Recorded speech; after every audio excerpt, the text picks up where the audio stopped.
Olá a todos, este é o canal Quarto Secreto e hoje eu gostaria de fazer uma reflexão muito importante e crucial para a vida cristã. A Bíblia é a nossa única regra de fé e prática mesmo?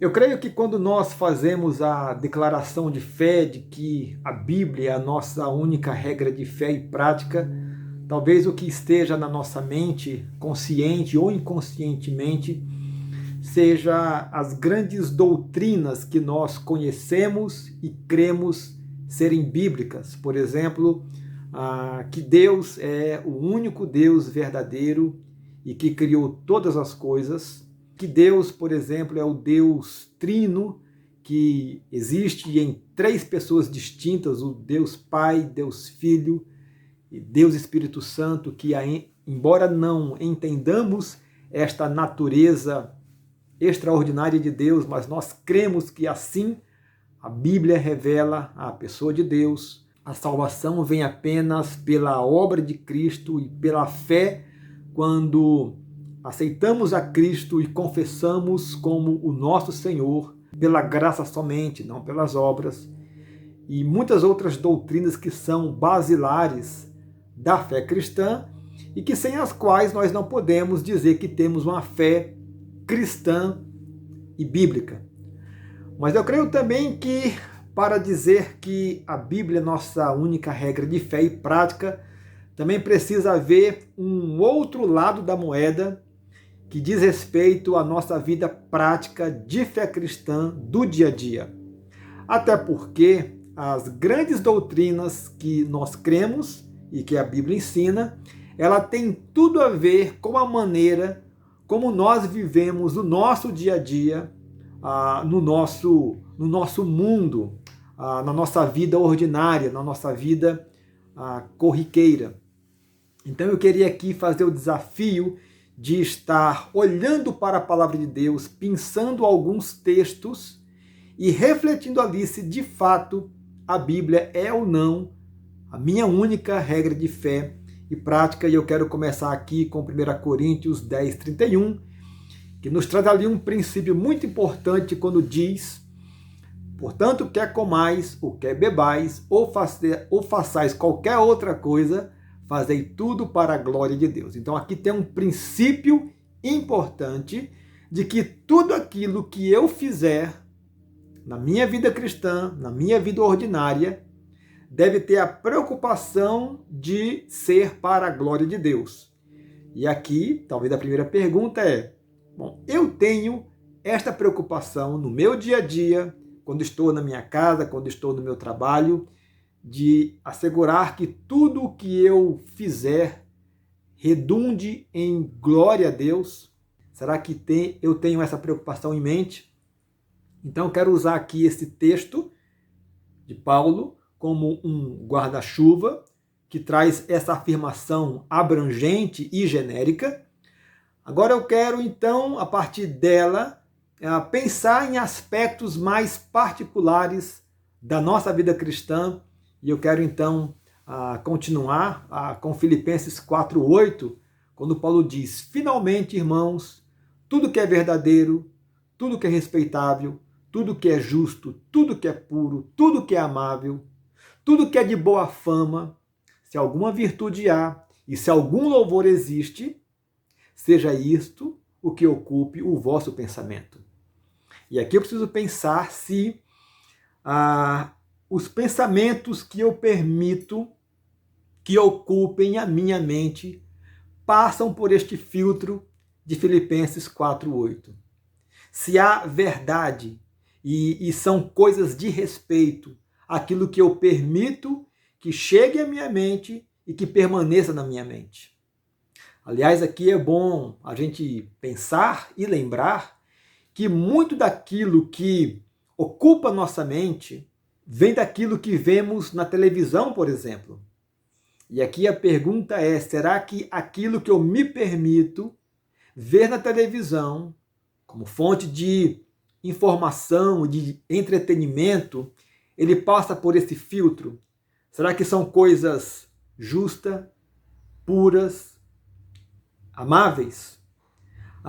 Será que aquilo que eu me permito ver na internet, nas redes sociais, são coisas de boa fama? Se há virtude, se há louvor? Será que eu considero Filipenses 4:8 na hora de assistir a televisão, ver a internet, enfim, ter o meu entretenimento de uma forma geral e permitir aquilo que está na minha mente? E aí a pergunta é: será que a Bíblia é de fato a minha única regra de fé e prática? Quero pensar um pouco em Efésios 4:9, quando Paulo fala assim: não saia da vossa boca nenhuma palavra torpe, mas unicamente aquela que for boa para a edificação. E aqui Paulo está tocando numa área tão sensível nossa, né? A área da língua, da boca, daquilo que falamos. O Senhor Jesus vai falar que a boca fala daquilo que está cheio o coração. E aqui Paulo então nos exorta a que nenhuma palavra torpe saia da nossa boca. E aí precisamos refletir se aquilo que nós falamos no dia a dia, na nossa casa, no nosso trabalho, são as mesmas palavras, o mesmo jargão, o mesmo linguajar, o mesmo tipo de fala que os nossos amigos falam. Se realmente a nossa fala não é uma fala que denigre as pessoas, que zomba das pessoas. Recentemente, num devocional que fizemos em casa, estudamos também uma passagem de Efésios, lá no capítulo 5, verso 4, quando diz: nem conversação torpe, nem palavras vãs ou chocarrices.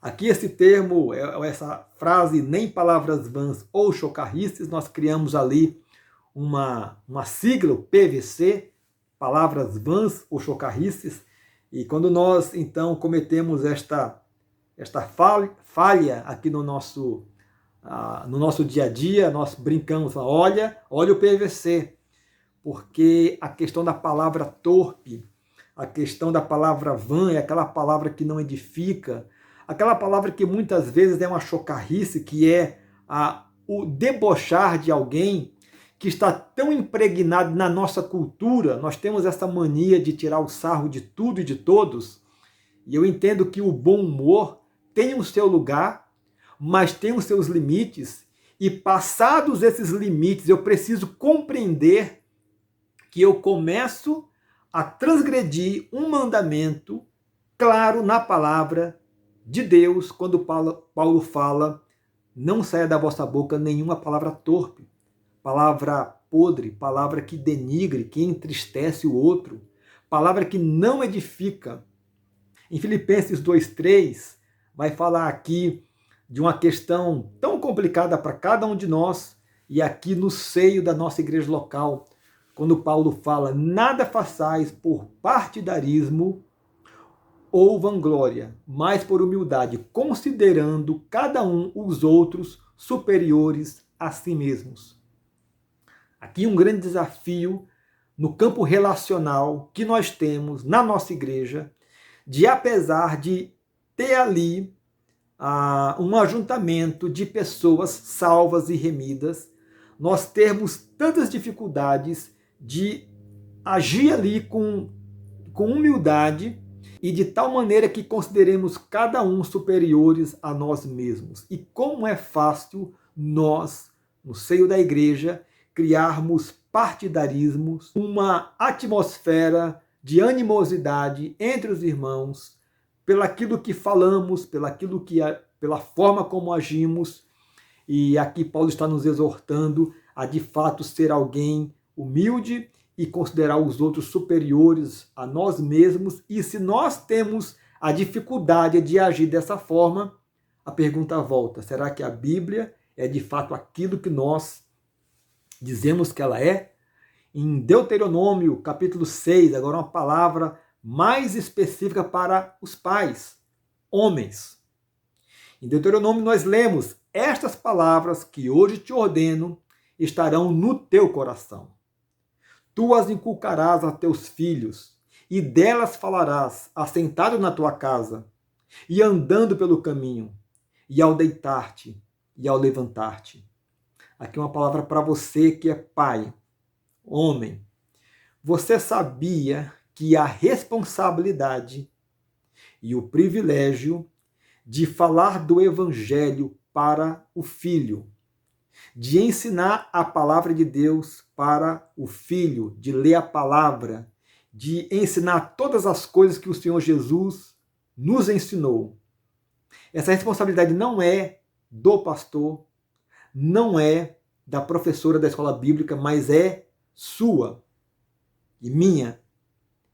Essa é uma grande responsabilidade e que nós devemos admitir que muitas vezes nós negligenciamos e achamos que a responsabilidade é do nosso pastor, é das professoras, sem lembrar que o nosso filho, a nossa filha, ficam na igreja apenas poucas horas, 2 ou 3 horas por semana, e eles estão todos os dias conosco, e nós nos furtamos ao privilégio de ensinar a palavra de Deus para ele. E talvez a razão seja o que está escrito ali no primeiro verso que eu recitei. E estas palavras que hoje te ordeno estarão no teu coração. E a pergunta é, será que há a palavra de Deus no nosso coração de fato? Será que nós temos algo a passar para o nosso filho? E aqui nós pulamos então para o penúltimo aspecto que eu quero abordar aqui, e eu vou lembrar ali de Salmos, capítulo 1, no verso 2, quando o salmista fala: antes o seu prazer está na lei do Senhor, e na sua lei medita de dia e de noite.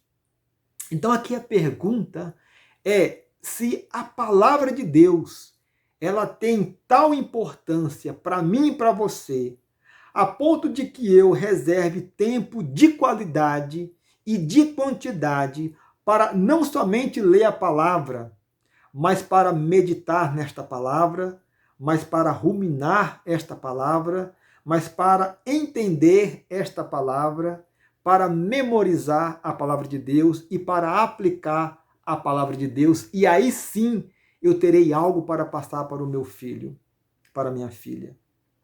Será que nós temos um amor verdadeiro pela palavra de Deus e entendemos que a leitura dela e o conhecimento dela não é uma opção para o crente e para aquele que diz que a Bíblia é a sua única regra de fé e prática? Será que nós não precisamos amar mais essa palavra e nos dedicar mais a ela, lendo de forma disciplinada, diária, apaixonada, submissa, para conhecer o nosso Deus? E se todas essas coisas que eu comentei aqui são coisas que certamente são difíceis para mim e para você, se não quase impossíveis, elas se tornam difíceis e impossíveis porque falta ainda em nós uma última coisa, que é a oração. E a palavra fala tanto sobre oração, e aqui eu quero citar apenas 1 Tessalonicenses 5,17, orai sem cessar. E aqui a pergunta é, como está a nossa vida de oração? Será que nós oramos de fato? Será que a nossa oração não é somente uma frase, um murmúrio, uma atividade quase que mecânica quando oramos antes das refeições ou antes de dormir?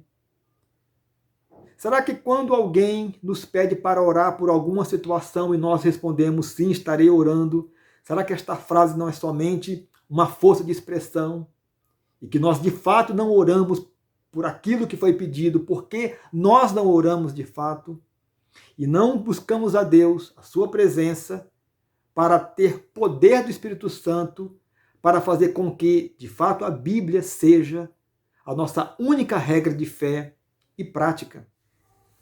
Então a razão para essa reflexão, ou essa quase denúncia, não é para lançar crítica sobre a tua vida, não é para lançar um julgamento, uma condenação, muito pelo contrário, até porque essa dificuldade, este desafio é de todos nós. Todos nós dependemos de Deus para viver uma vida cristã autêntica, mas a grande finalidade é para que você possa refletir como está sendo de verdade a tua vida cristã, se você de fato tem a Bíblia como a tua única regra de fé e prática, ou se a sua vida está sendo simplesmente uma vida religiosa, uma vida de aparências, ainda que não seja a intenção do teu coração, mas ela não está atenta ao que deve ser de verdade a vida cristã, autêntica, radical, alicerçada em Cristo e uma vida totalmente diferente do que talvez a vida que estamos vivendo hoje em dia. Então, a grande finalidade e a grande aspiração deste vídeo é que você possa fazer essa reflexão sobre a sua vida. E se você se reprovou em algum dos pontos que foram abordados, ou na maioria deles, ou em todos eles, eu quero te incentivar, eu quero te encorajar a fazer uma virada, a renovar o compromisso que um dia você fez com Cristo Jesus, a renovar o pacto que você fez com Deus e que você possa então, a partir de 2 passos importantes, leitura da palavra e oração, leitura constante, disciplinada, diária, apaixonada, que você possa então começar a viver uma vida mais alicerçada na palavra e uma vida mais autêntica, uma vida mais cristã, uma vida muito mais abundante do que esta que talvez você esteja vivendo.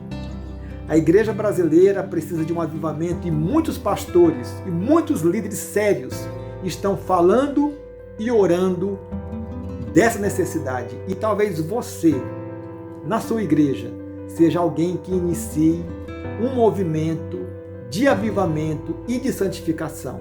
Então eu espero que esta palavra tenha te desafiado e te encorajado a fazer diferente. Então compartilhe esse vídeo com outras pessoas. Que Deus te abençoe. Forte abraço e até o próximo devocional.